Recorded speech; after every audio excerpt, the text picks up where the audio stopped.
Halo teman-teman, selamat datang di channel Putri Novel Audio. Jangan lupa subscribe ya. Terima kasih. Episode 27. Kau kira aku juga mau? Aku sudah melakukan banyak cara, tapi hasilnya tetap gagal. Bukti mereka cukup banyak. Untung saja aku tidak dicebloskan ke penjara. Atas alasan perlindungan anak, ucap Mala mengingat semua kejahatannya kepada Rizky. Seharusnya kau dipenjara saja, ucap Gracia kesal. Apa? Kau mengatakan apa tadi? Tanya Mala menatap tajam Gracia. Seharusnya kau dicebloskan ke dalam penjara saja, karena sekarang kau tidak ada gunanya, ucap Gracia menatap kesal Mala. Jadi selama ini kau hanya memanfaatkanku, kau tidak benar-benar merasa kasihan kepadaku, tanya Mala sadar jika selama ini dia hanya dimanfaatkan oleh Gracia. Gracia yang mengetahui dendam Mala kepada Bisma dan para sahabatnya, sengaja meracuni pikiran wanita itu untuk semakin membenci Sania dan juga keluarganya. Bahkan dia berpura-pura simpati terhadap keadaan Mala yang tidak lagi diperdulikan oleh keluarganya untuk melancarkan aksinya. Padahal dia hanya memanfaatkan dendam wanita itu untuk membalaskan dendamnya. Bahkan dia memberikan apartemennya untuk ditempati oleh Mala, karena dulu Mala hanya tinggal di kontrakan sempit dan bekerja sebagai wanita malam untuk menyambung hidupnya. Memang Rifki selalu membantunya, tetapi karena sifatnya yang sangat boros bantuan Rifki tidak akan pernah cukup untuknya. Jadi kau pikir aku membantumu dengan tulus gitu? Maaf ya, di dunia ini tidak ada yang gratis. Sekarang kau sudah tidak ada gunanya lagi, jadi bereskan barang-barangmu dan pergi dari sini, ucap Gracia dengan tegas. Mendengar ucapan wanita itu, Mala hanya bisa mengepalkan tangannya geram. Dia melihat kunci mobil Gracia yang tergeletak di atas meja. Dengan cepat dia mengambil kunci mobil itu secara diam-diam dan pergi meninggalkan wanita itu. Baiklah, aku akan pergi. Tapi asal kau tahu, aku akan membalaskan semua perbuatanmu kepadaku, ucap Mala menatap geram Gracia dan melangkahkan kakinya keluar. Namun, saat Mala telah melangkah jauh, Gracia sadar jika kunci mobilnya tidak ada lagi di sana. Menyadari itu, Gracia langsung panik dan mengejar wanita itu sebelum pergi jauh.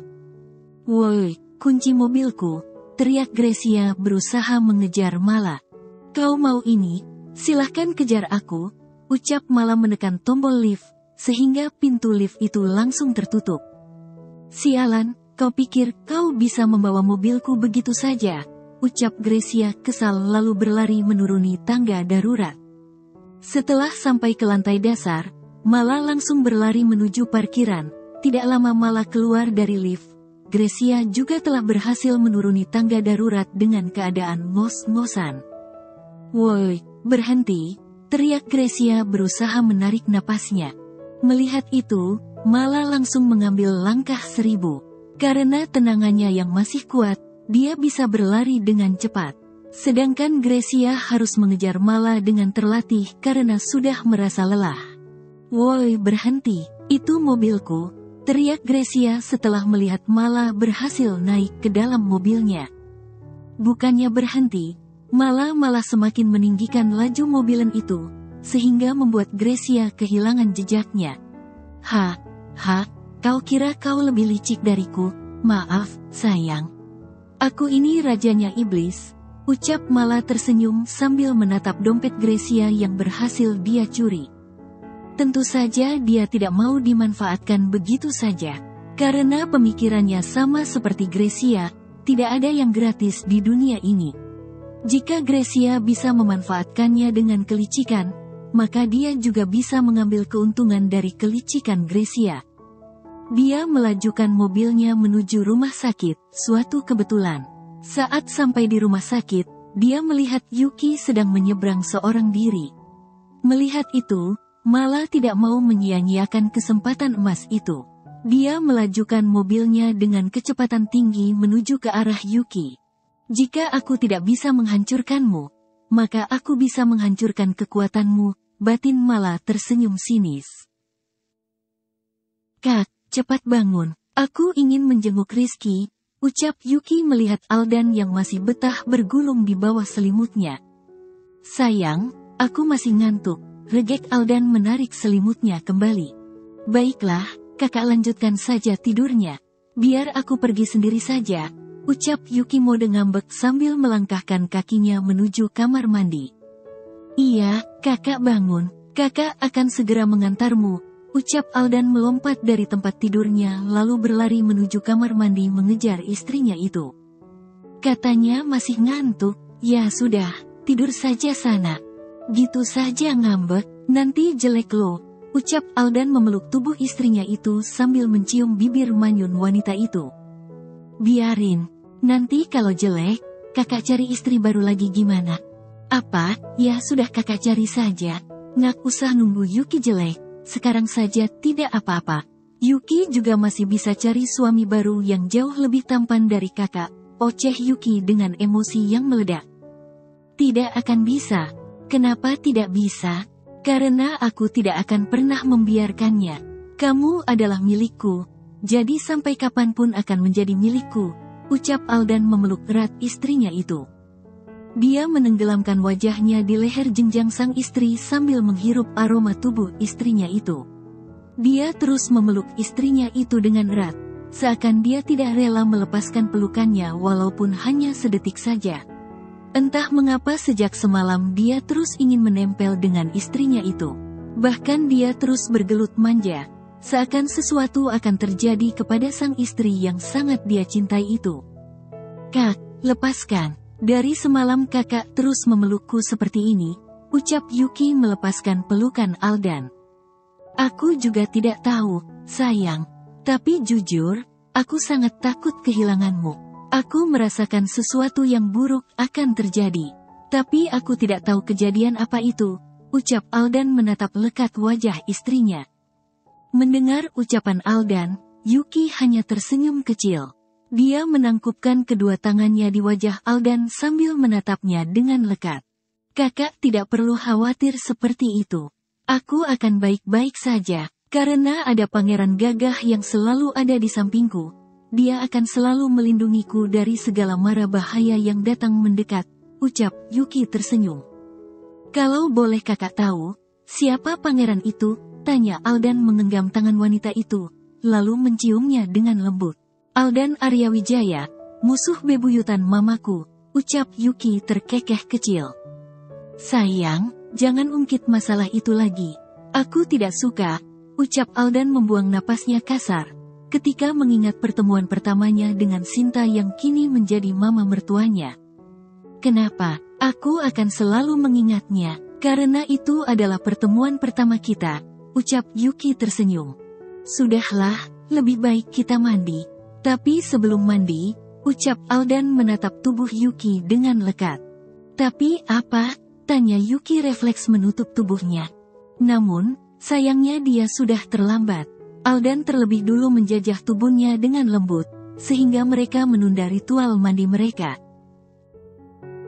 Aldan melajukan mobilnya dengan kecepatan sedang.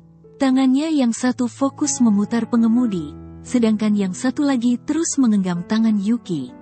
Dia terus melirik wanita itu sambil tersenyum kecil.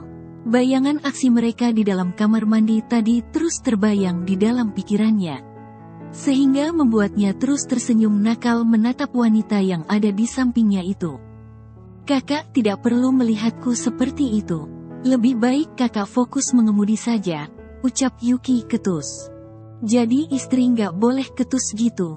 Ingat ridho suami adalah ridho Allah juga, ucap Aldan mencubit kecil hidung Yuki. Iya, Yuki tahu, ucap Yuki tersenyum manja. Setelah sampai di rumah sakit, Aldan langsung memasuki perkarangan rumah sakit tempat Rizky dirawat. Namun, saat turun dari mobil, Yuki melihat sebuah penjual kaki lima di seberang jalan. Kakak tunggu sebentar ya. Aku mau ke sana dulu, ucap Yuki berlari menyeberangi jalan. Bro, Yuki. Sebuah mobil dengan kecepatan tinggi melaju ke arah Yuki.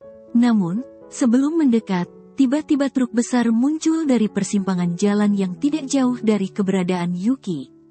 Sehingga mobil itu menabrak truk itu dan terguling di pasar tepat di depan Yuki. Aldan langsung berlari mengejar istrinya itu.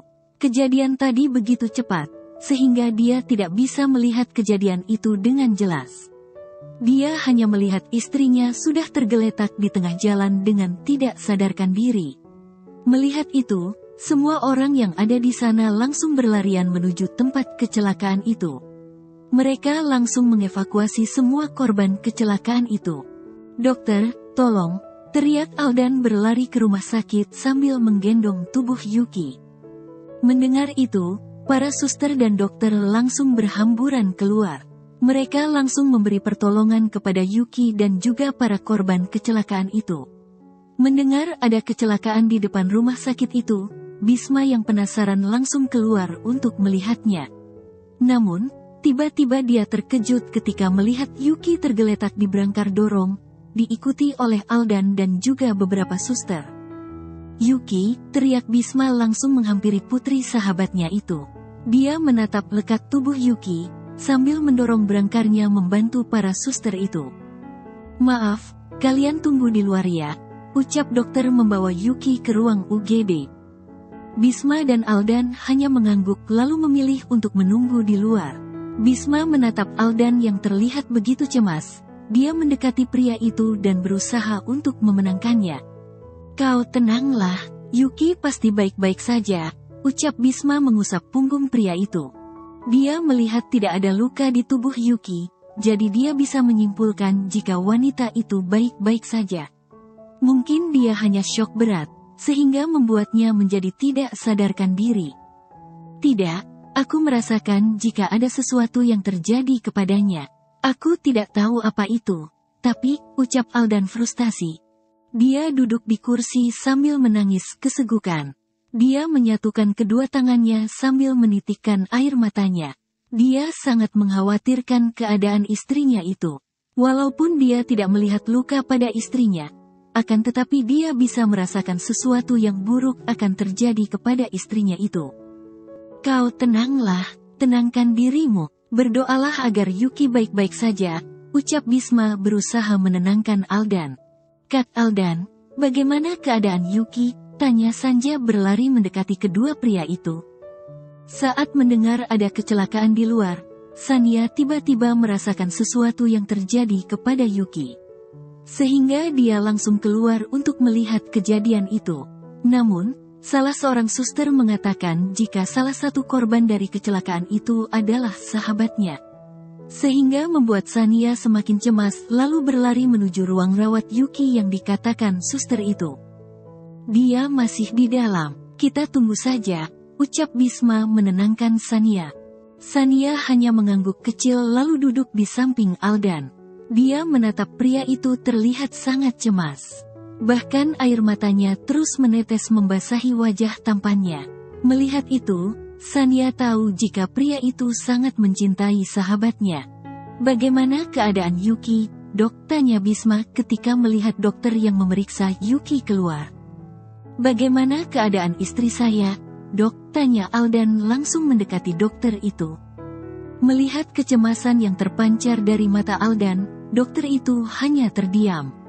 Dia menarik napasnya dalam-dalam lalu menatap ketiganya secara bergantian. "Mohon maaf, kami sudah berjuang semampu kami. Tapi, sangat disayangkan, kedua mata saudari Yuki mengalami kebutaan karena bening pecahan kaca yang masuk ke dalam kedua kelopak matanya." Air mata terus saja mengalir di wajah Wildan dan juga para sahabatnya. Mereka menatap Yuki yang masih terbaring di atas bangsal dengan kedua kata diperban. Aldan duduk di samping bangsal sambil terus mengenggam tangan istrinya itu. Dia menatap sang istri dengan tatapan penuh kesedihan. Dia terus mengumpat menyalahkan dirinya sendiri karena tidak bisa melindungi wanitanya itu. Kakak yang sabar ya. Aku yakin, Yuki pasti bisa melewati semua ini," ucap Sania mengusap punggung Aldan. "Ini semua karena aku. Jika aku tidak membiarkannya menyeberang sendiri, ini tidak akan terjadi. Ini semua salahku. Aku pria yang tidak berguna, ucap Aldan menangis frustasi. Berhenti menyalahkan dirimu, nak. Ini semua adalah takdir yang telah ditetapkan Allah. Kita tidak bisa menghindari takdir itu, ucap Sinta memeluk menantunya itu. Apa yang harus aku katakan ketika Yuki sadar nanti, Ma? Pasti perasaannya sangat hancur, tanya Aldan menatap lekat mama mertuanya itu. Kau tidak perlu mengkhawatirkan itu. Kita semua ada di sini. Kita akan mendukung Yuki bersama-sama. Ingat, nak, kau tidak sendiri. Ada kami di sini. Ucap Sia dan Risa memeluk Aldan bergantian. Apa kalian sudah mengetahui penyebab kecelakaan itu? Tanya Wildan menatap Bisma dan Ryan telah selesai memeriksa lokasi kecelakaan itu. Lebih baik kita bicarakan masalah ini di luar. Biarkan Yuki istirahat tenang, ucap Clara melihat ruangan itu yang telah dipenuhi oleh mereka. Biar aku dan Aulia yang menjaga Yuki. Kakak ikutlah, ucap Sania menatap Aldan. Aldan hanya mengangguk kecil lalu bangkit dari duduknya. Tidak lupa, dia meninggalkan jejak kasih sayangnya di kening istrinya itu. Melihat semua orang telah keluar, Sania dan Aulia menatap sahabat mereka itu dengan penuh kesedihan. Kak, kenapa ini semua terjadi kepada Kak Yuki? Padahal dia adalah wanita yang sangat baik. Tapi kenapa cobaannya begitu berat? Tanya Aulia menitikkan air matanya. Dia tidak membayangkan bagaimana reaksi Yuki saat mengetahui keadaannya saat ini. Sudah pasti dia akan terluka. Apalagi dia baru saja menikah dengan Aldan. Gadis itu pasti merasa jika dia hanya akan merepotkan suaminya saja. Allah tidak akan memberikan cobaan tanpa alasan. Di balik kejadian ini, pasti akan ada hikmahnya. Yakinlah, jika Yuki bisa menghadapi semua ini. Karena dia adalah wanita yang kuat, wanita pilihan Allah, ucap Sania tersenyum. Walaupun dia juga sebenarnya hatinya juga hancur melihat keadaan sahabatnya itu. Akan tetapi dia harus kuat, dia tidak bisa ikut lemah. Dia harus menyemangati seluruh keluarganya agar tidak terpuruk akan keadaan Yuki saat ini. Seseorang suster mencoba memeriksa keadaan Rizky. Bocah itu tidak ada bosan-bosannya memejamkan matanya. Dia terus tertidur dengan lelapnya. Namun, saat memeriksa selang infusnya, tiba-tiba suster itu melihat tangan Rizky yang bergerak. Melihat itu, dia langsung berlari keluar untuk memanggil dokter. Kebetulan Gibran tidak jauh dari sana, sehingga dia langsung memanggil Sania dan juga Bisma. Mereka bertiga dengan tergesa-gesa berlari ke ICU. Mereka menatap Rizky yang sedang diperiksa oleh dokter dari balik kaca dinding ruangan Rizky. Sayang, bangunlah, Mama menunggumu, Mama merindukanmu, ucap Sania dengan mata berkaca-kaca. Mendengar ucapan Sania, Bisma hanya tersenyum sambil memeluk gadis itu. Dia juga berdoa agar putranya itu bisa cepat sadar dan bisa berkumpul dengannya. Dia berjanji akan menebus semua kesalahannya yang telah menelantarkan putranya itu. Bangunlah, sayang, Papa merindukanmu. Cepatlah sadar, agar kau bisa merasakan kasih sayang yang selama ini tidak kau rasakan. Papa janji, Papa akan memberikan seluruh kasih sayang Papa kepadamu. Papa dan Mama Sania akan memberikan indahnya sebuah keluarga kepadamu. Batin Bisma menatap lekat putranya itu. Semoga Rizky bisa cepat sadar ya Kak, ucap Gibran mengusap punggung Bisma. Kita berdoa saja, Gib. Semoga Rizky bisa sadar dan segera berkumpul bersama kita, ucap Bisma tersenyum. Maaf, apa di sini ada yang namanya Sania? Rizky sejak tadi mengingau memanggil nama Kak Sania, ucap seorang suster menghampiri mereka. Saya Sania, ucap Sania penuh semangat. Kalau begitu ikut saya, ucap suster itu membawa Sania ke ruang ganti. Setelah mengganti pakaiannya dengan pakaian steril, Sania langsung menemui Rizky. Dia duduk di samping bocah itu sambil mengenggam tangannya dengan erat. Dia dapat merasakan jika Rizky membalas genggaman tangannya. Melihat itu, Sania langsung tersenyum lalu membelai lembut puncak kepala bocah itu. Sayang, kakak ada di sini. Kamu jangan takut lagi ya. Mulai sekarang kakak akan selalu bersamamu. Kita akan tinggal bersama, kakak, kamu dan juga papa. Kita akan menjadi sebuah keluarga. Kamu tidak akan merasakan takut lagi, karena kakak akan selalu melindungimu. Tapi kamu bangun ya, lihatlah semua orang sedang menunggumu sadar, termasuk papa, ucap Sania membelai lembut wajah Rizky. Mama, mama, ucap Rizky mengingau sambil mencengkeram kuat tangan Sania. Mama, ucap Sania gugup sambil menatap ke arah dokter. Dengan cepat dokter memeriksa keadaan Rizky. Namun, tiba-tiba mereka melihat jika mata bocah itu terbuka secara perlahan. Tentu saja semuanya langsung tersenyum penuh kebahagiaan. Halo, kamu sudah bangun, lihat, kakakmu ada di sampingmu, ucap dokter itu tersenyum sambil menunjuk ke arah Sania. Melihat Rizky telah sadar, air mata Sania langsung mengalir dengan derasnya. Tidak lupa dia mengucapkan syukur sambil mencium punggung tangan bocah itu. Bisma dan Gibran yang melihat itu juga ikut menitikkan air matanya. Keduanya saling berpelukan sambil terus mengucapkan syukur di dalam hatinya. Kamu sudah sadar, sayang. Kakak sangat mengkhawatirkanmu, ucap Sania tersenyum. Mama mana? Mama sedang sakit. Rizky mau bertemu dengan mama. Tolong antarkan Rizky ketemu mama, ucap Rizky menatap Sania penuh permohonan. Mama, ucap Sania bingung harus berkata apa. Bagaimana mungkin dia mengatakan jika mamanya sama sekali tidak memperdulikan bocah itu? Dia juga tidak tahu Mala di mana, karena semenjak Rizky masuk rumah sakit wanita itu sama sekali tidak pernah mengunjunginya. Tunggu, kakak hubungi paman Rifki dulu ya, ucap Sania bangkit dari duduknya. Nona, kami akan memindahkannya ke ruang rawat. Lebih baik Anda tunggu di luar saja, ucap dokter itu karena melihat keadaan Rizky sudah stabil. Tidak, Rizky mau bertemu mama, ucap Rizky terus bersikeras ingin bertemu mamanya. Melihat Rizky yang terus ingin menemui mamanya, Sania langsung menghubungi Rifki. Suatu kebetulan, ternyata Mala juga sedang dirawat di rumah sakit itu karena kecelakaan itu. Mendengar itu, Sania dan Bisma membawa Rizky menuju ruang rawat Mala. Bisma dengan penuh kasih sayang mendorong kursi roda Rizky diikuti dengan Sania yang berjalan di sampingnya. Rizky, sayang, kamu sudah sadar? Tanya Rifki langsung menyambut kedatangan Rizky.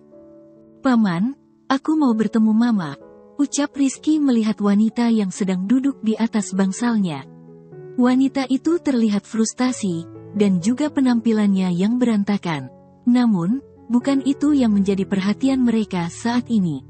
Akan tetapi kedua kaki wanita itu yang dibalut oleh perban. Mama, ucap Rizky menatap sang mama dengan tatapan penuh kerinduan. Melihat kedatangan mereka, Mala hanya bisa menunduk ketakutan. Dia takut jika kedatangan Sania dan Bisma hanya ingin menertawakan keadaannya saat ini. Kedua kakinya harus diamputasi karena kecelakaan yang dia ciptakan sendiri, sehingga dia harus mengalami cacat seumur hidup. Untuk apa kalian datang ke sini? Jika kedatangan kalian hanya ingin menertawakanku, maka lebih baik kalian pergi saja, ucap Mala mengepalkan tangannya geram.